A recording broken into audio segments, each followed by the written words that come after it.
Hello everybody, Hello, my name is Darren, and I'm Graham. and we have just watched Shane Meadows' 24/7. We have, Yes. as the beginning of our little Shane Meadows season. Well, I've seen all of Shane Meadows' films bar two, and you have seen one of them, which is Dead Man's Shoes, before this one. Based on having now just seen 24/7, would you want to carry on and watch more of his films? Yeah. Okay, that's good. So you enjoyed it? Yeah, I mean... Shall we tell the story before we get into it?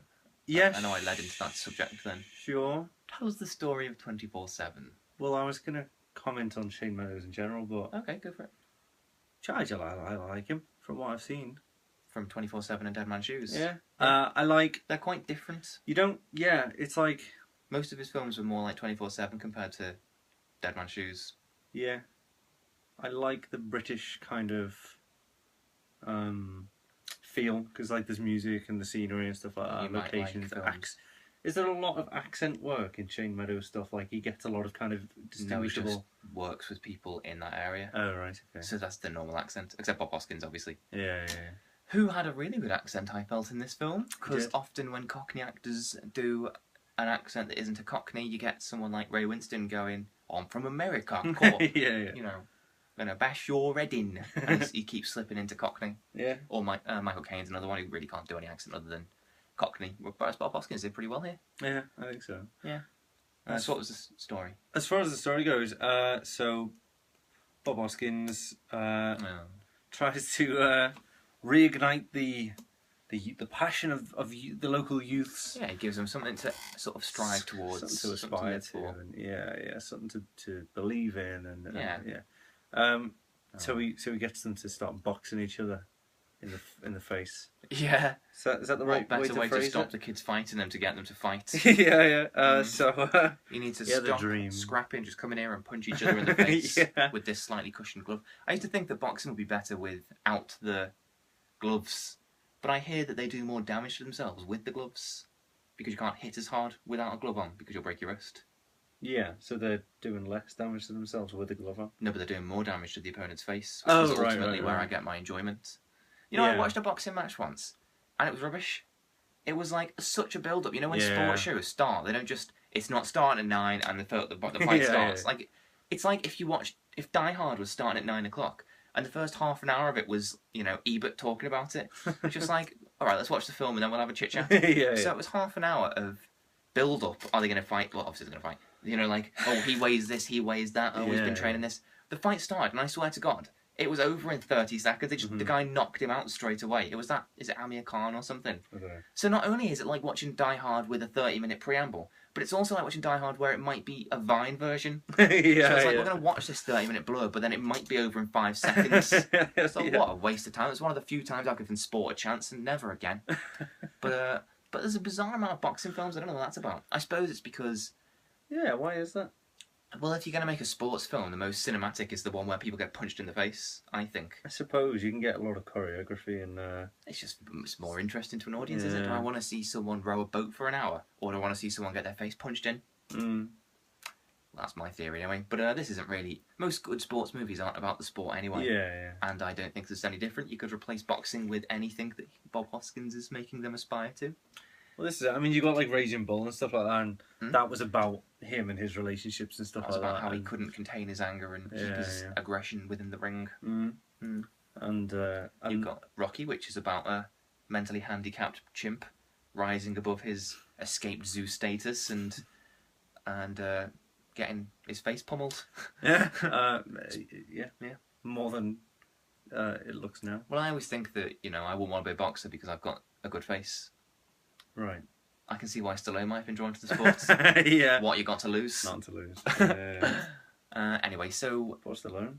Yeah, I feel really bad about Stallone because I make fun of his face and his voice all the time, and then it turns out he's actually disabled.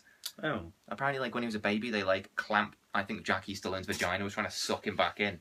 And so they had to clamp him with the forceps or whatever, and they grabbed him around the face and just pulled him out. Is that That's- true? Yeah, Is yeah. that how he's all wrong? Yeah, so I'm going to have to start making fun of him for Oh. something else now, rather than being actually His face. disabled. Yeah. Yeah, I didn't realise. Is it Apologies. not? Is it actual disability? Like. Yeah, he's got a condition. Oh, right. I read what the name Not, was. like, can you get a well? Is he disabled because the clamps like Yeah. put pressure on his brain or something? No, he's not mentally disabled. Physically disabled. Well, how is he physically disabled? Because his Oh, mouth's speech been and dis- stuff. Yeah, right. yeah, yeah. Okay. So Sorry. it looks like he's got a gammy face when he literally... It's because he Okay. does. Alright, okay, Yeah. fair enough. Anyway, that's 5 minutes, and we've Yeah, talked about yeah. not the film. So Shane Meadows, yes. I'm interested, like I said, I haven't seen much of him, or his work. He sort of tends not to use actors. Yeah, okay. You know, like Thomas Turgoose, who's in This Is England, that you'll see. He was just a guy that was sort of plucked out of school. I mean, obviously Paddy Considine's an actor now, but he was a guy that just sort of wanted to be an actor, I think, because him and Shane Meadows went to college together. Alright. So it's not like, we got him through an agent, they were just mates. What's his name, who I've just mentioned? Paddy Considine. They work together quite a lot in the next few films. They're kind of associated. So, yes, but this film was good. I hear that Les Battersby, who was in it, is a bit of a dickhead in real life. Apparently he broke his arm in the skirmish at the end and tried to sue them. Oh, really? They didn't like him. What? Yeah, I mean... Well, an accident at the workplace, Well, I mean, suppose. just like no money. Well, that's it, yeah. No money brought into the thing, would it? Yeah. Oh my god. Apparently he's a bit of a knob. And, he doesn't look like he's not a knobhead, so I'll believe it. yeah, I buy into that. Yeah, he doesn't seem like the best of actors, but he portrays a knobhead very well. Yeah. I get irritated In when I see everything him. he's in. Not that I watch Corrie a lot, or at all. Coronation Street. Coronation Street, sorry, to give it its, No. Christian name. But I didn't... Let's give it the respect it deserves. yeah. No, I've seen him on that, and he's not a nice guy. We should talk about Bob Hoskins more than we talk about Les Dennis. We haven't mentioned Do you him. think so? Yes. My favourite Bob Hoskins film is between two. Can you guess? Well, you could say Mario to annoy me. It wasn't going to be Mario. Unleashed. Either Unleashed or... Well, I mean, there's two answers that are correct. There is one right answer to what your favourite Bob Hoskins film is. Okay. If the answer isn't The Long Good Friday, Twins. Carry on. If the answer's not The Long Good Friday, your answer to what your favourite film is wrong. Right. Or Brazil is the second choice. It's not really his film, though. He's just in it. Yeah, I forgot about that. I don't know. What is your second favourite or possibly favourite Bob Hoskins film? Who Framed Roger Rabbit? Yeah, that's an acceptable answer. Yeah. I mean, that's the mainstream answer. It's the nostalgia answer, isn't it? It's like you watch it as a kid, you grow up remembering that it's really good and stuff like that, and it is really good. Really good. It is. But he's obviously done better since. I think that is a really good film. Yeah. Yeah. I don't look down on Roger Rabbit. No, but Long Good Friday is by far. Sounds like Roger Ebert. Yes. Just a little thing I've noticed there for you. Oh. Yeah. Soundies. I'll call that part of the show. What was I going to say? I don't know. I interrupted. I don't know. No, but I like Bob Hoskins, and it's a yeah, shame yeah. he's died. Yeah. It is a shame. Oh, I was going to say I was channel flicking once, which I don't do very often. And I just pressed, like channel 2, and it cut to the whatever it was on, and I just saw Bob Hoskins' dick. Oh. I know. I didn't ever want to see that in my entire life. I never thought I would have to acknowledge that I don't want to see it. No. But I've seen it, and now I wish I could. Like, I can see it in my head right now. Right.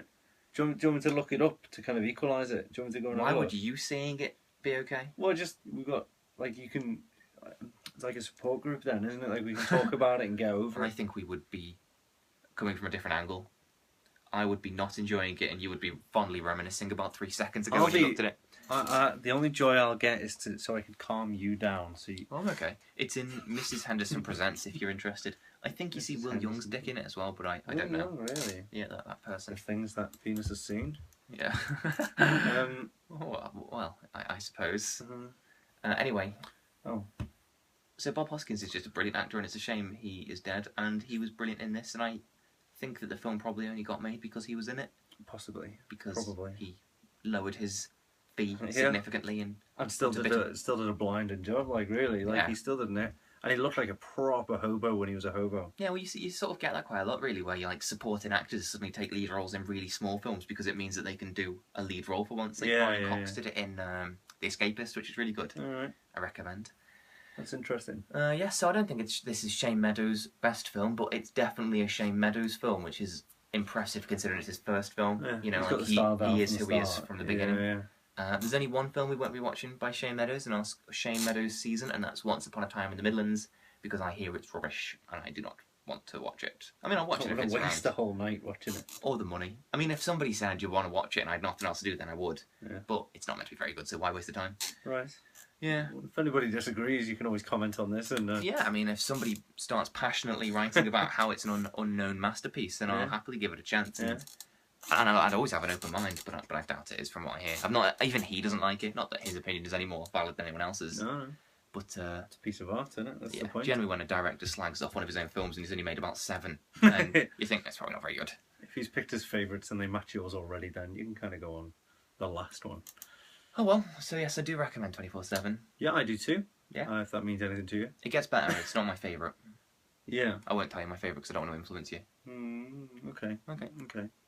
Right. Well, that's that. Yeah. Hope you enjoyed this video and 24/7 if you've seen it. Yes. I imagine you prefer one of the 2 options. 24/7. Yeah. Bye. Bye, guys. Cool. Oh, it must be time to go. It's midnight. Is it actually on the blob then?